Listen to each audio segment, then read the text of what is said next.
se stalo? Já nevím. Usnuli jsme. To je všechno. Jo. Jo, tak já radši půjdu. Jo, to bude nejlepší. Ano, ještě si promluvíme. Jistě, ale ne o tomhle. Ne, nikdy. Nikdy. Takže... Měj se. Nedotýkat. Ne.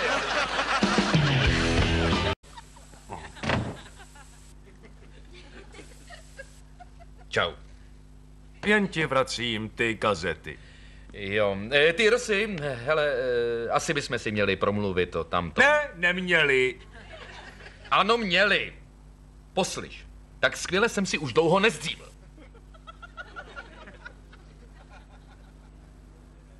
Já nechápu, o čem to mluvíš. Neblázni, přiznej to, že to byl tvůj nejlepší šlofík.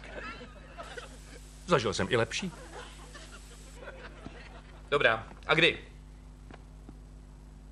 Tak jo, dobře, byl to ten nejlepší šlofík ze všech. Aha. A já to přiznal, ale s tím je konec, Joey.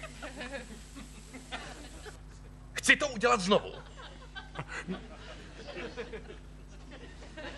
My to ale už nesmíme dělat. Proč ne? Protože je to divný. Dobře. Chceš něco k pití? Jo, co máš? Teplý mlíko a Rohypnol 5. Kluci, jste bezvládník? Ani já ti řeknu, že to rozhodování mi dalo zabrat. Jo? Ano, uvažuji, že půjdu nahoru a trochu si schrupnu na gauči. Proč mi to vykládáš? Jen tak, jen jsem chtěl říct, kde budu.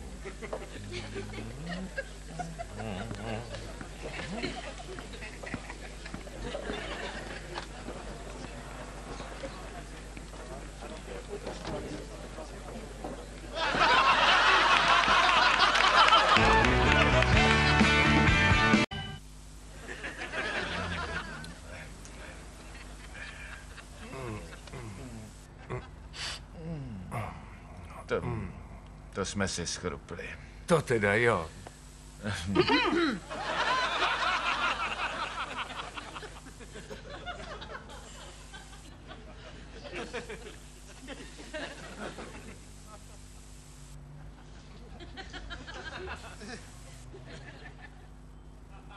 Ježíš, co to sakra blbneš? Hergot!